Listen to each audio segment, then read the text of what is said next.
Last November, I was out for a drive with my mum. And we visited a local graveyard, a place where a relation of ours is buried, the place where I want to be buried. And on the way home in the car, the subject of dying and death arose. And my mum said, "Tricia, you need to be prepared for when I'm not here." And I said jokingly, "Are you planning on going somewhere?" And we both laughed. And then she said, "No, I'm being serious. You need to be prepared for when I'm gone." And I put my hand over and I held hers. And I said, "I know that. And I hope it's not for a while yet." And I cried, and she cried.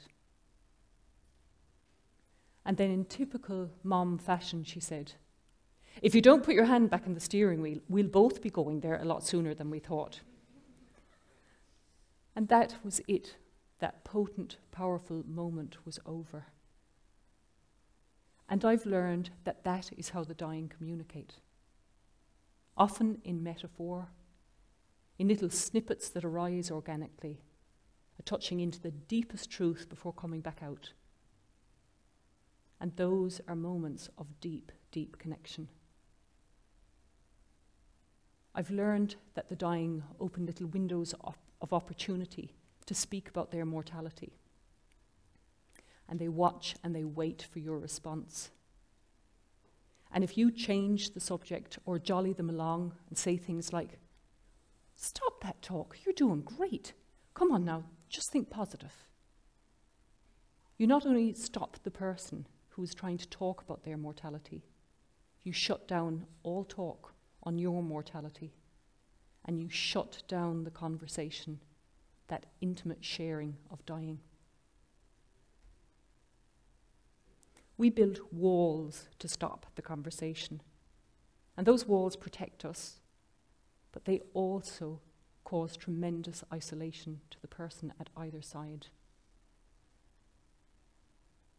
We don't talk about dying and death because we don't know how.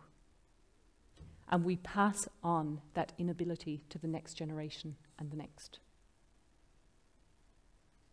I'm a psychotherapist and an artist, and for over the past 15 years, I've specialised in working with palliatively ill patients and the dying.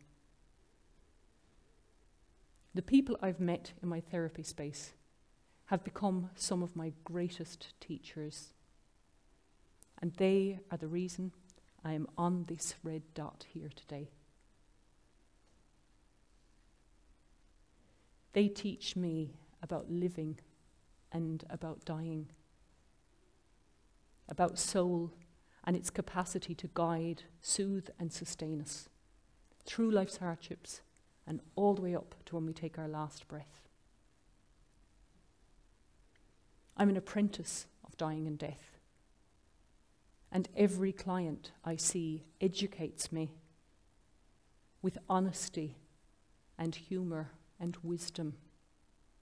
And these teachings, they've become my medicine bundle. And I invite you to gather in here today while I open it up and share a little with you. Let's leave no stone unturned and embrace each precious moment. Transformation is a theme at the end of life. The body is being transformed by whatever illness, disease, ailment has arrived. The living life is being transformed. The very fabric of it utterly changed. The life this person previously lived is gone. They have shed so much, lost so much of what was important to them. Can you imagine being in that situation and surrounded by people and your loved ones that don't even mention it? Don't talk about your life coming to its end and all the emotions that you're sitting with. Don't talk about all the heartache they're experiencing, watching on. Can you imagine that? That happens over and over. The dying person doesn't want to upset the loved ones, so they're not going to bring it up. The loved ones don't want to upset the dying person, and anyway, they don't know what to say, what words to use, how to say it. So they veer all conversation away from what is actually happening. Death is the elephant in the room, and everyone is staring at the ceiling and the floor and the walls and talking about anything other than what is begging to be addressed. It isn't that they don't want to talk about it, they just don't know where to begin.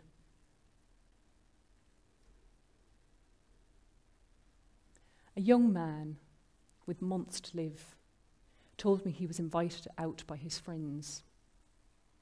And they chatted about cars being bought and sold, concerts they'd go to, and a holiday that they'd book for next year.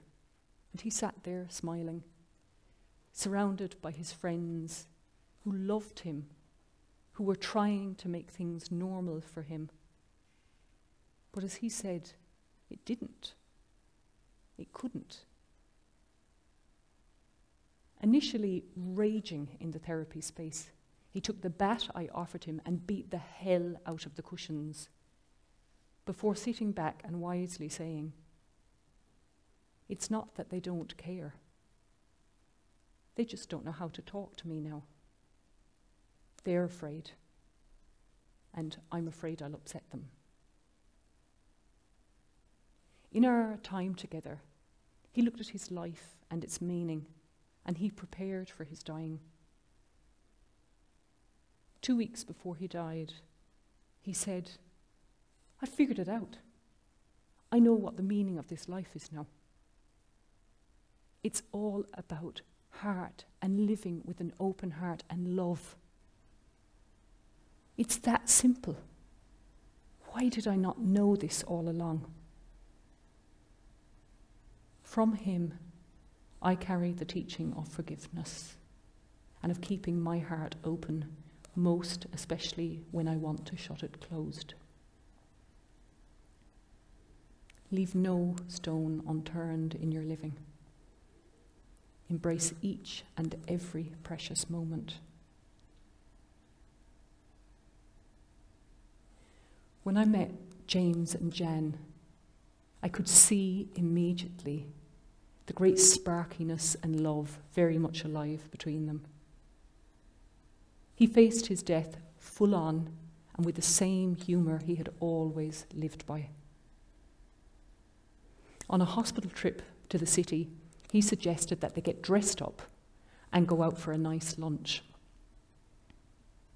After his appointment, the taxi came to take them to what she thought was the restaurant, instead depositing them at a main Mercedes dealership.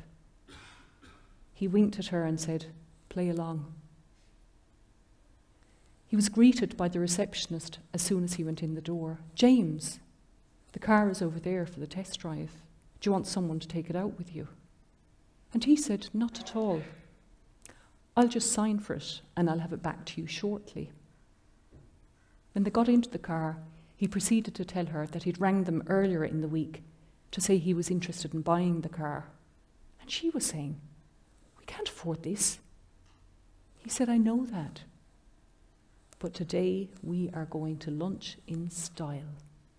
And he flipped the roof of the convertible, and they drove in autumn sunshine with their heads thrown back, laughing all the way through lunch, eventually returning the car to the no doubt much relieved and pale-faced receptionist. Even in her darkest days of grief, they still made her laugh. From that couple, I carry the teaching of joy and of seeking fun and laughter as I move through my days.